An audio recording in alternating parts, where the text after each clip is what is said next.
I'm Mike Nelson. Business? Well, just about anything. Underwater.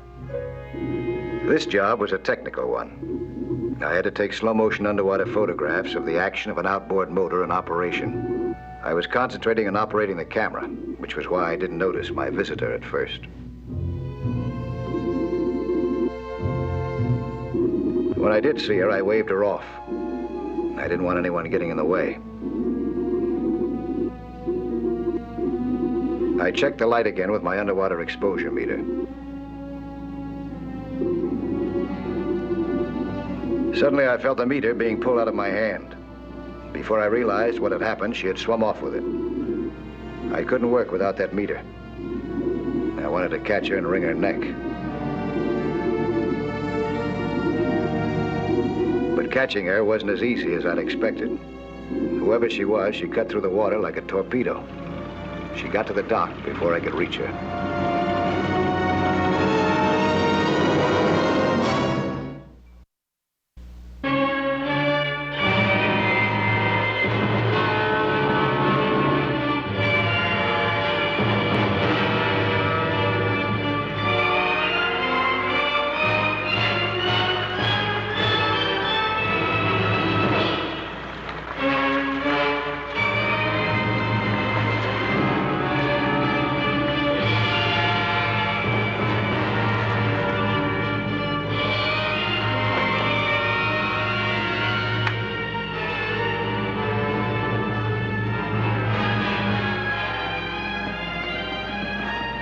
What an asinine stunt that was. What was the idea? What are you trying to prove? Prove? Why, something simple. That I can outswim any man on Earth, including the famous Mike Nelson. Perhaps I can explain, Mr. Nelson. I'm Taylor Field, Public Relations Counselor. Allow me to introduce Blaze Green. Oh, Blaze Green, yeah, I remember. You swam the English Channel about 3 or 4 months ago. In a bikini bathing suit. Nobody complained about the view. You must be pretty proud of yourself. That was quite a publicity stunt. Just don't pull any more stunts like the one you just pulled, or I'll have you hauled in as a public nuisance. Oh, wait a minute. That wasn't just a publicity stunt. Blaze was trying to prove a point. You see, Mike, I believe I'm good, better than any man alive. The Daily World has already agreed to sponsor it. Sponsor what? A race. What a race. On sea scooters from the California coast to Catalina Island, underwater.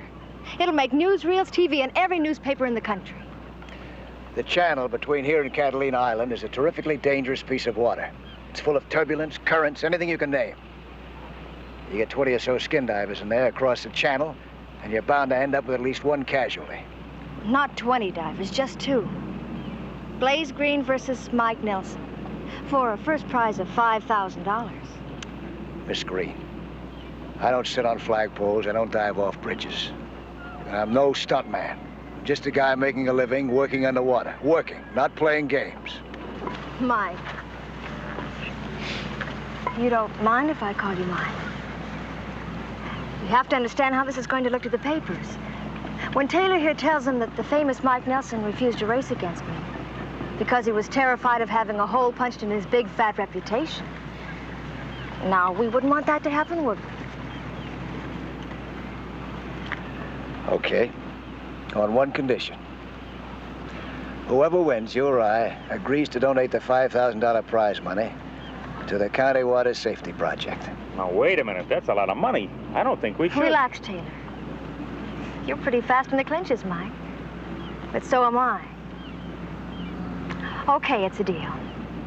I'd accepted Blaze's challenge for a special reason, because it gave me an opportunity to give the scooters a tough test. I didn't know yet that this race was going to be a severe test for the participants, too. One I'd never forget.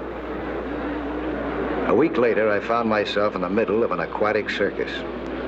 There were hydroplane races and stunts, including some fancy jumps. Then there were water ski exhibitions.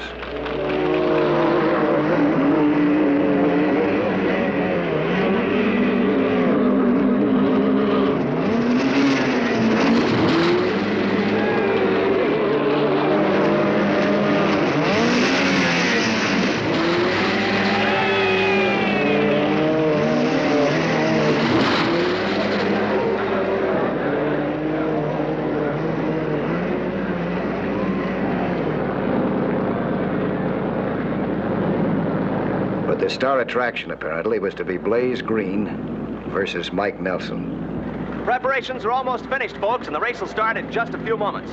Mike Nelson and Blaze Green are getting into the water now, ready to start. They're all set, folks, and we're on the Sonar Queen, ready to follow them. They're ready? On your mark, get set. And off!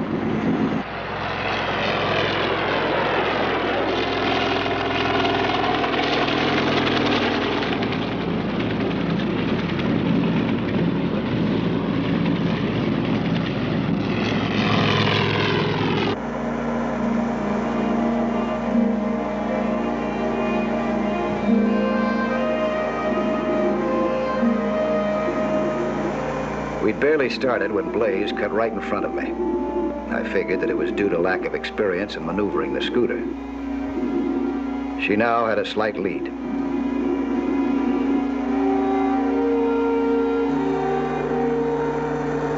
At first, we stayed close to the bottom, taking advantage of the calmer water here near the shoreline.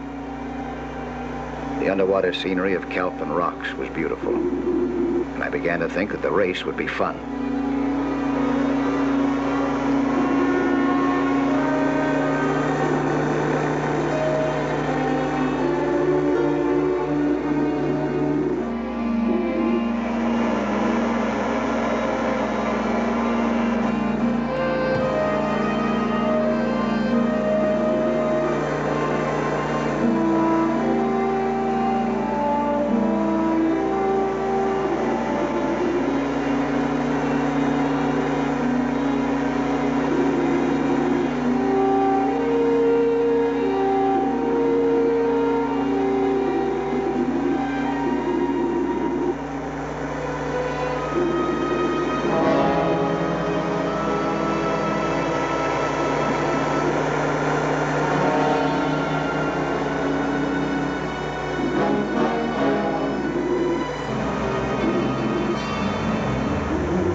Then, when we were farther out, Blaze turned around.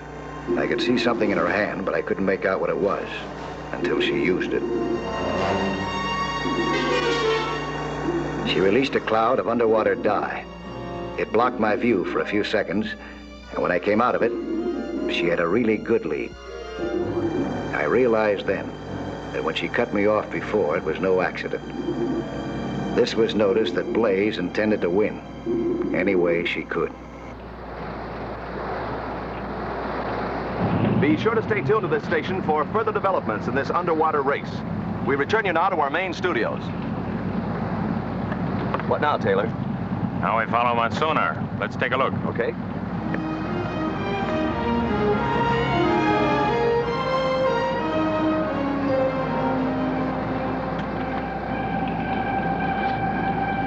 There they are now.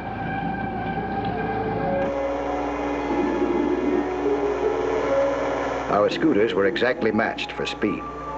All I could do was wait for the right break, in which experience would count.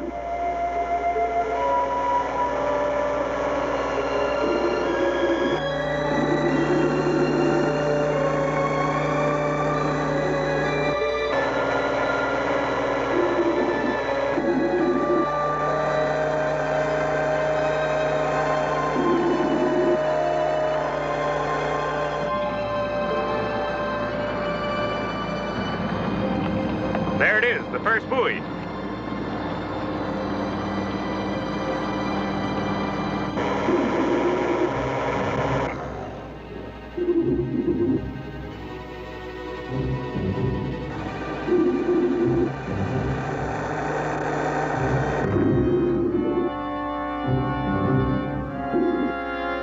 We're at the first buoy now, and at this very moment in the ocean below us, Blaze Green and Mike Nelson should be changing air tanks by now.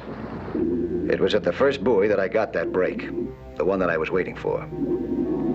Changing tanks was an old story to me, but a problem for Blaze. I gained about a minute, a precious minute.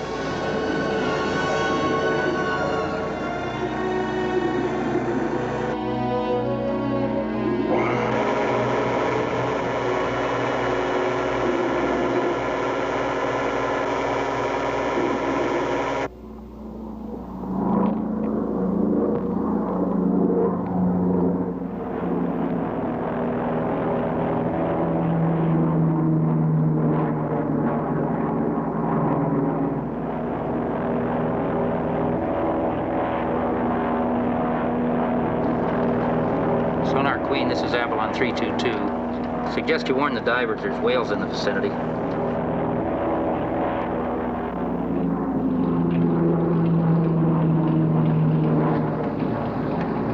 Hey, Skipper.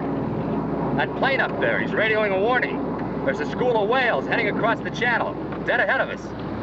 Are they dangerous? Not to us, but maybe to Mike and Miss Green down below. Wow. Here's a flash bulletin, folks. A new and exciting development in the underwater contest below.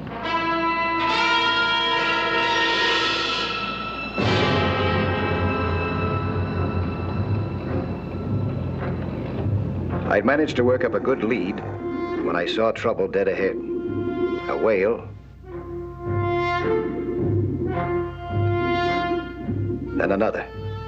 It was a school of whales, forming a living roadblock right in front of us. I signaled to Blaze to stop, and she began to slow down. But then, before I could move, she gave her scooter the gun and headed straight for the school. For a second, I couldn't believe it. Then I realized that Blaze had no idea how dangerous a whale could be.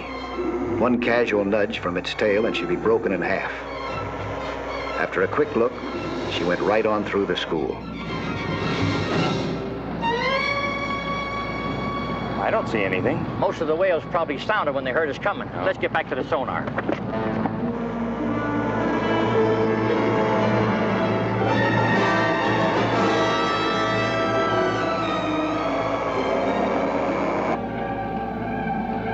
One of them's gone crazy, going right through those whales. Must be Nelson. He's risking Blaze's life. I'll sue him.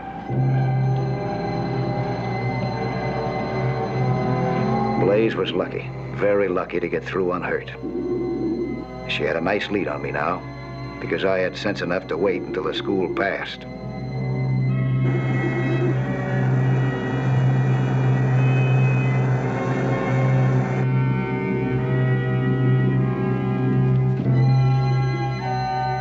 I caught sight of her at buoy number 2.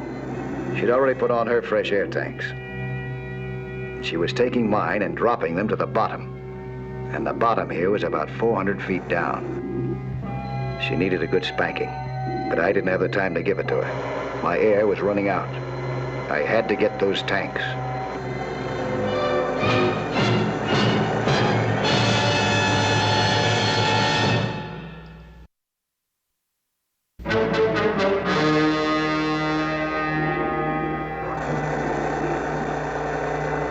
It was close, awfully close. Without the scooter, I never would have made it. My air was just about finished, and I shifted tanks as fast as I could. Now I couldn't afford to waste a second.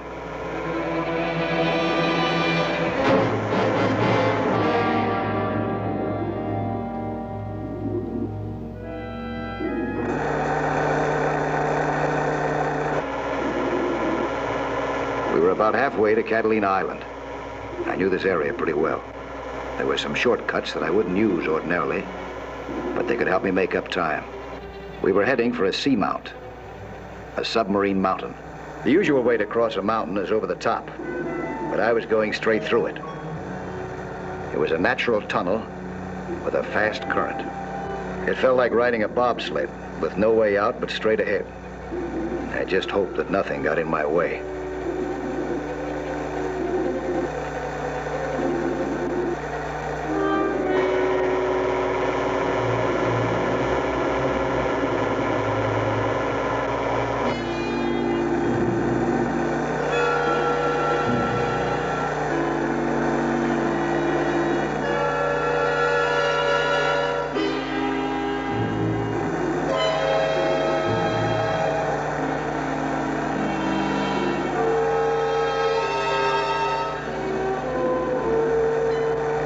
I found a stopping point to check my compass. The passageway wasn't easy to follow.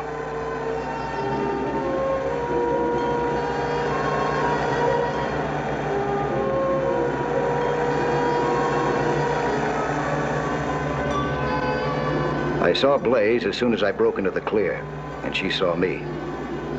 Suddenly, I felt something strange. It was like a firm shove, as if something was pushing the water ahead of it, toward me. something big. I had to get to her, fast, because I knew what was coming. That gentle shove that I'd felt was the first hint of a tremendous underwater turbulence. This was a rare, terrifying underwater phenomenon. The only thing to do was to ride with it, not fight its power. I waved her back, but she was too suspicious.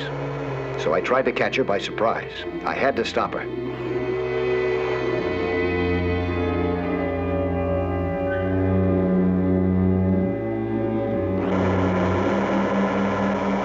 Right before my eyes, she ran into the full force of it.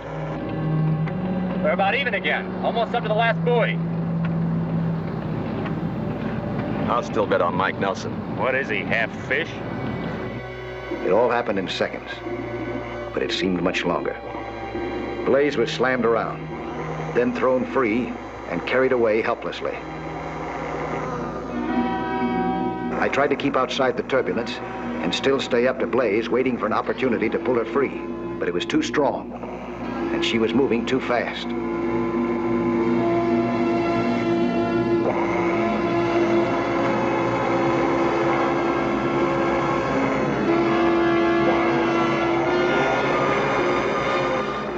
There was one chance.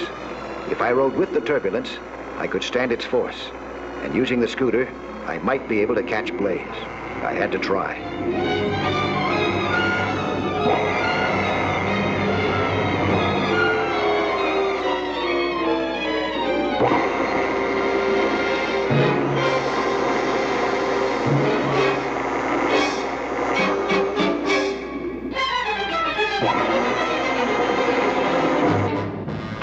I'll broadcast another spot report at the buoy.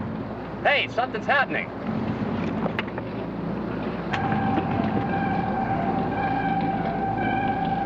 What is that? What's that mean? I don't know. It looks like something grabbed one of them and carried him down. 50, 70, 100 feet. Which one? I can't tell.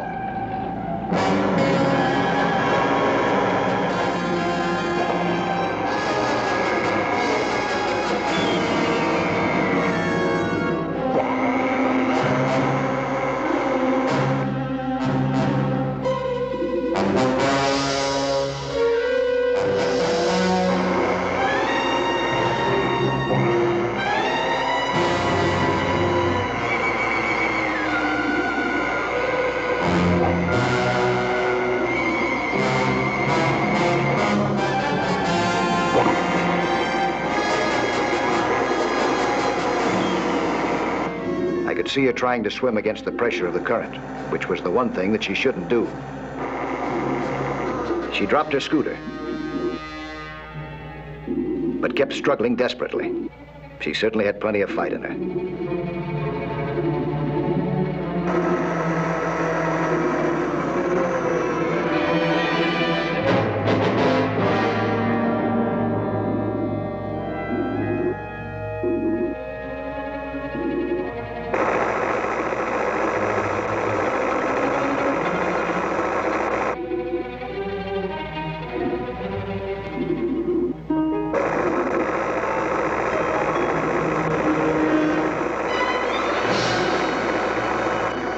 She was almost exhausted when I reached her.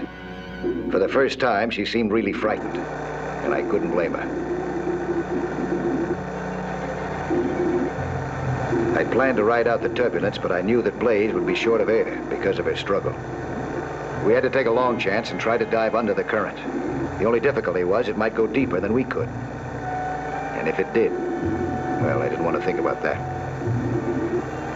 We moved down rapidly. It wasn't my scooter that was taking us. It was the current.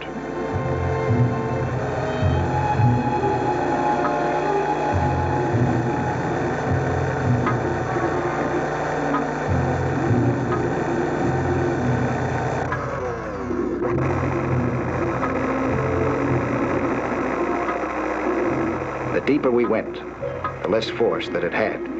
But I didn't know how much longer Blaze's air would last, or what depth that she could stand.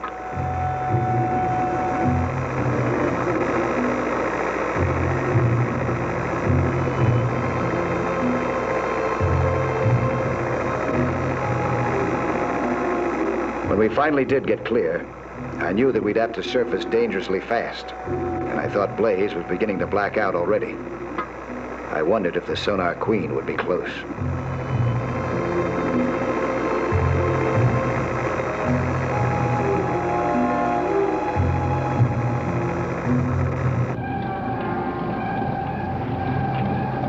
They're coming up. But only one of them. Who? Which one? I don't know. How are we tracking them? Right on top of them, sir. They're coming up fast. Or one of them is. All ready the recompression chamber. Cut the engine.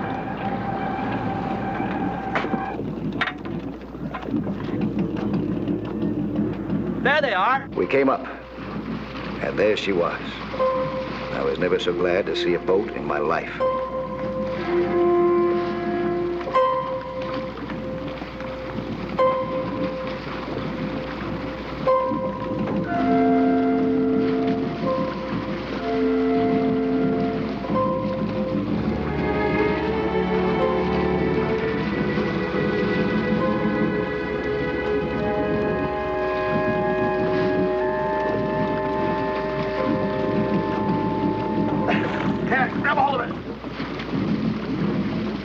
What happened? What's the matter with Blaze? She got the bends.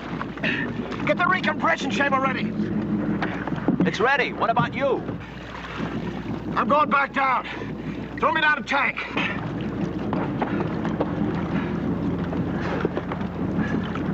All right, drop it. All right.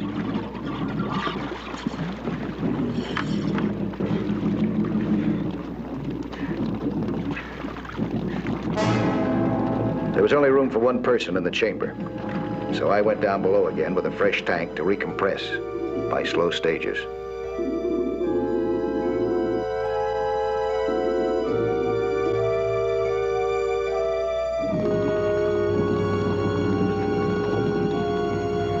And that's the story, folks. An amazing undersea rescue against fantastic odds. Wait a minute, they're opening the recompression chamber now.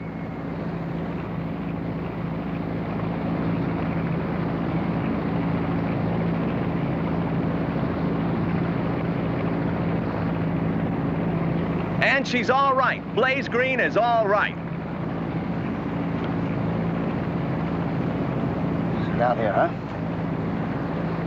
How you feeling now, huh? Like a wet pretzel. Like a very grateful wet pretzel. Now you're going to hear from Blaze herself about her amazing rescue. Hey, get away with that thing, will you? No, please, Mike. I want to say something. You never give up, do you? Publicity, publicity. That's all you ever think about.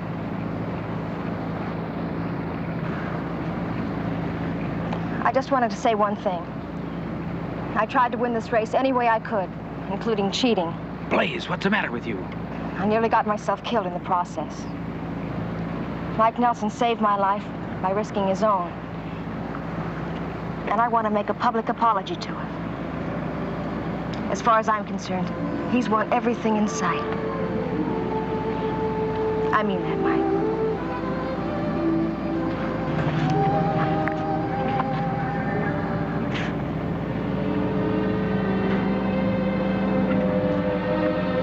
But Blaze! Relax, Taylor. There are some times when even Blaze Green doesn't need publicity.